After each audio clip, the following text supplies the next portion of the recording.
You know that feeling when you're watching a tennis match and a player just unloads on a forehand for a clean winner? I mean, that raw power is just awesome.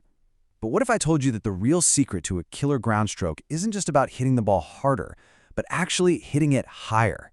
Yeah, it sounds completely backward, but stick with me, because we're about to bust a huge myth about power in tennis. Okay, so let's start with pure, raw speed. This number you're looking at, 169.5 kilometers per hour, that's over 105 miles an hour. It was the fastest forehand hit at the 2021 Australian Open by Riley Opelka.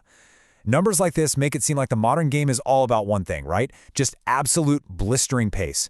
But is it really that simple? Well, once you start digging past those highlight reel shots and you look at the actual data, a totally different story starts to emerge. And sports scientist Stephanie Kovalchik just nails it with this quote. Speed is only one dimension. The best players aren't necessarily the players that hit the hardest. This is the puzzle we're going to solve today. Speed is cool, for sure, but it is not the whole story. Not even close. So let's go beyond the hype and actually dig into what the data from the Pro Tour tells us. I mean, if hitting harder was the ultimate key, then the guys with the fastest shots should be at the top of the rankings, right? Well, let's see if that's what the numbers actually show us. Okay, check this out. This is data from that same 2021 Australian Open. It's showing the players with the fastest average forehand speeds. And you've got some serious heavy hitters here, for sure. Nicolas Basilashvili leading the charge. These guys are all incredible athletes. But notice who's not on this list? Where are the top 5 players in the world? And this is where it gets really interesting. The data reveals some pretty surprising things. Turns out, there's no clear connection between how tall a player is and how fast they hit a forehand, or even between their height and their ranking.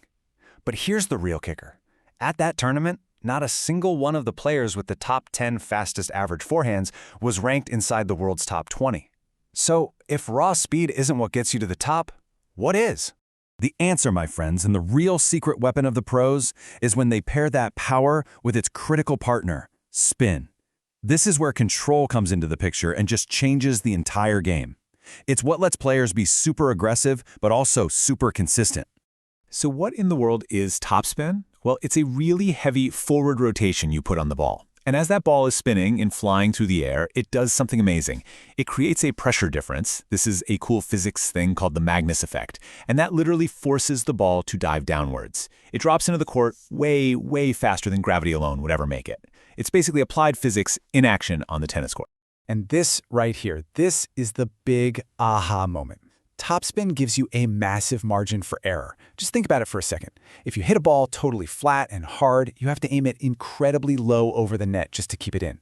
But a ball with heavy topspin, you can aim it way higher, like 3 feet over the net, and that wicked spin will literally pull it back down into the court for you.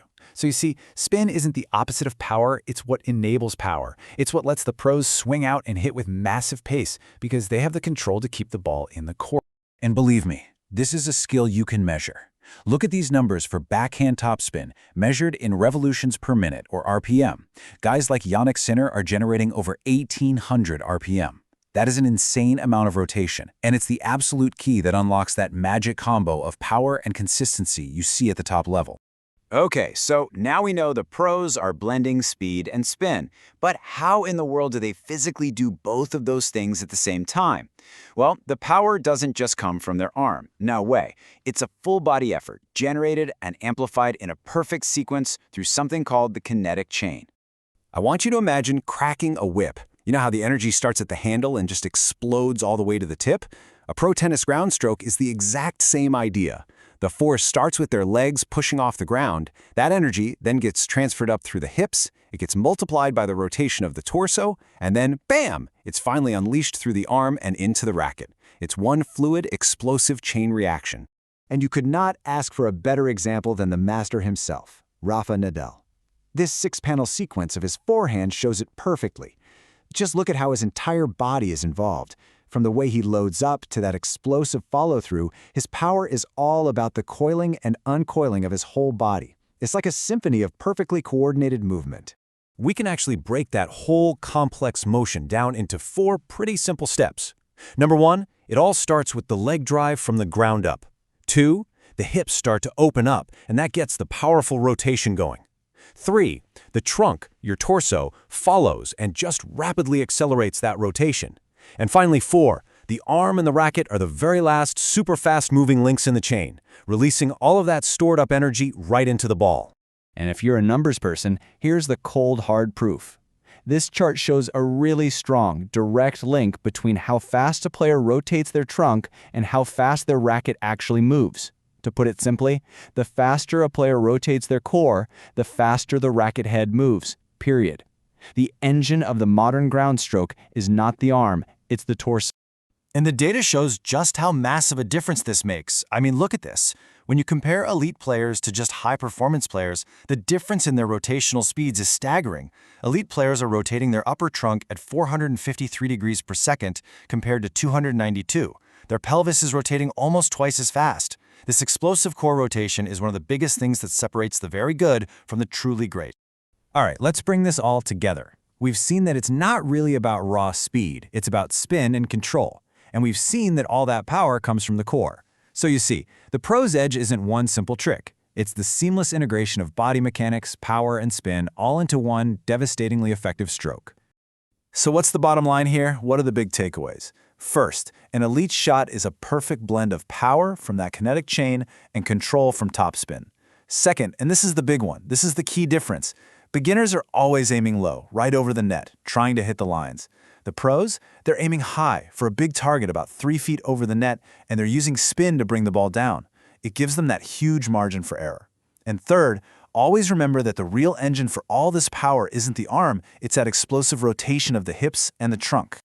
And you know, this whole analysis, it's not just a theory or my opinion. As the famous statistician W. Edwards Deming said, without data, you were just another person with an opinion. We followed the data, and it told us a really clear and fascinating story about what it truly takes to win at the highest levels of the sport. And that kind of leaves us with one last thought to chew on. We've just seen that the obvious idea in tennis, just hit the ball as hard and flat as you can, is actually not the secret to success. So it really makes you wonder, doesn't it? What obvious technique in your own skills, whether it's in a sport or at your job or in a hobby, might actually be a myth that's holding you back?